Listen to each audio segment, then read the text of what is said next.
¿Saben ustedes que en algunos países se ve feo señalar con el dedo? Que en algunas latitudes es de buena educación hacer ruidos al comer, como eructar o sorber.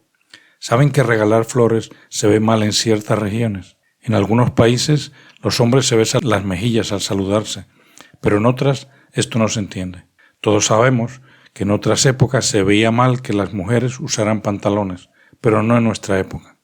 ¿No nos indica esto que lo que es correcto o incorrecto varía con las culturas y varía con el tiempo? ¿No debemos concluir con estos ejemplos que las normas morales sobre lo que está bien y lo que está mal tienen su origen en convenciones humanas? No se vaya porque estamos buscando respuestas. Buscando respuestas, el podcast donde Bobby López explora las preguntas que la filosofía cotidiana nos propone.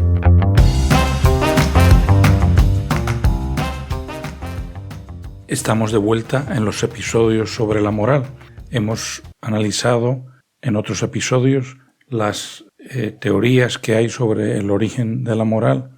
La primera o más común, donde ponen la moral en la voluntad de los dioses que deciden lo que está bien y lo que está mal.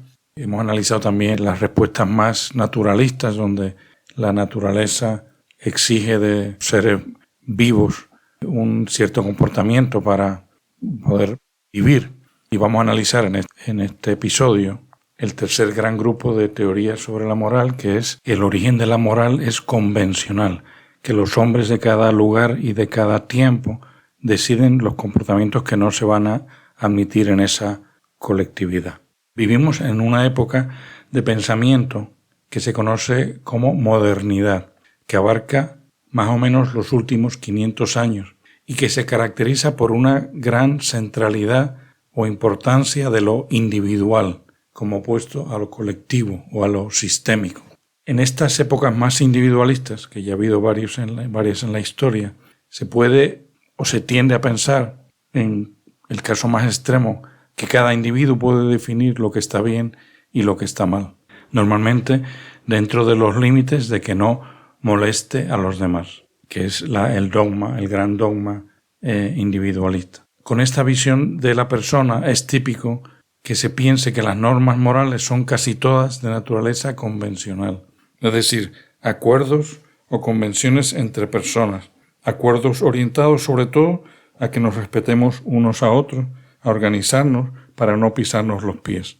No se trata de que las normas no existan en estas épocas individualistas, sino que de las normas no tienen como fin orientarnos a que respetemos la naturaleza o los dioses, como en las otras dos visiones morales anteriores que vimos, sino que su fin es que respetemos la individualidad de cada uno en la orientación que éste decida darle a su vida.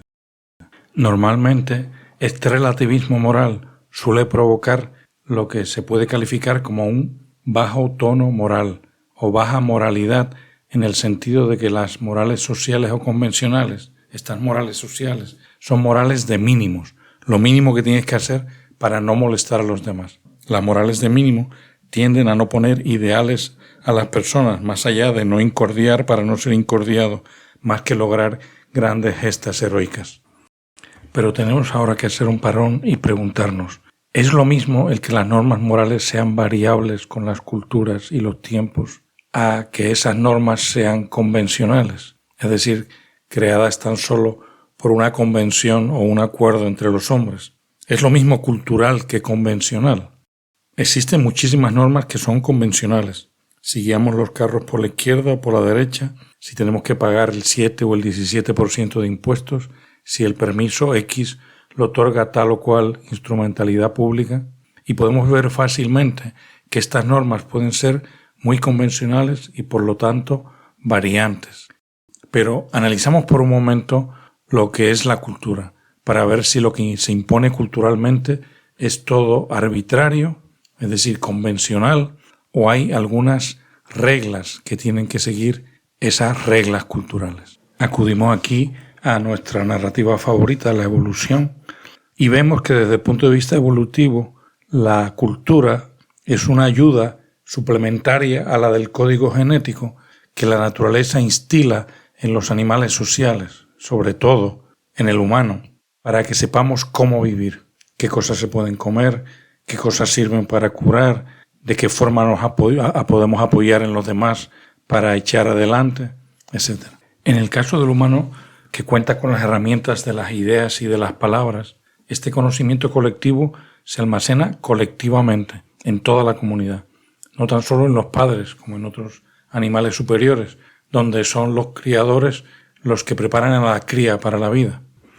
Y esa sabiduría acumulada es la que se manifiesta en la infinidad de normas sociales que hay en las comunidades humanas. No pensemos en las normas sociales tan solo como las de tipo protocolar o de formalidades, la obligación de celebrar una boda, la expectativa de que los pequeños obedezcan a los mayores y no al revés, la división de roles entre los sexos o entre las edades, la obligación de defender a la comunidad de los peligros, la expectativa de respeto a las instituciones más establecidas, más veteranas, son todos tipos de normas de conducta que se nos transmiten a través de la cultura. Claro está que para entender cómo esta transmisión de normas funciona en la práctica, hay que tener en cuenta un rasgo muy característico del ser humano, que nace dándole una importancia extraordinaria a los ojos de los demás en uno. Es decir, que necesita para vivir el sentir que los demás lo aprueban y le tienen estima por lo que hace. Por eso es que se llama al ser humano el primate hipersocial, porque no puede vivir sin ese refuerzo de los demás. En conclusión, las normas morales que impone la cultura son variables y mudables, pero no son arbitrarias. Son variables porque variable es el ambiente en el que el humano vive, y una forma de vestir que era bien vista en una época puede dejar de serlo en otra. Lo que siempre es permanente es que el vestido en el hombre, en el humano, es un mensaje que quiere transmitir a los demás sobre qué tipo de persona es y que para transmitir un mensaje usa la semántica de su época. Tenemos que concluir, a base de lo que hemos discutido, que la cultura es una fuente inmensa de normas morales. El hecho de que una norma tenga un fundamento cultural, esto no la hace vacía o meramente protocolar o simbólica, sino que la cultura es, en muchos casos, la voz de la naturaleza diciéndole a los humanos por dónde es mejor ir para vivir más y mejor. Resumen. Número 1.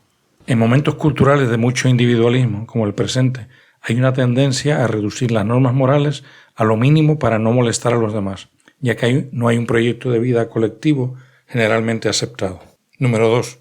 Ciertamente, la vida en sociedad impone muchas normas que son puramente arbitrarias, inmudables o efímeras. Número 3. La cultura no es simplemente un contrato social, sino que en la evolución es la forma en la que la naturaleza ayuda al humano a apoyarse en la sabiduría colectiva para encontrar las mejores formas de vivir. Y número 4, en conclusión, el que las normas morales sean mudables no las hace de menor valor para la vida que otras normas que ya tenemos impresas en nuestro DNA. Esas normas siguen siendo guía para vivir.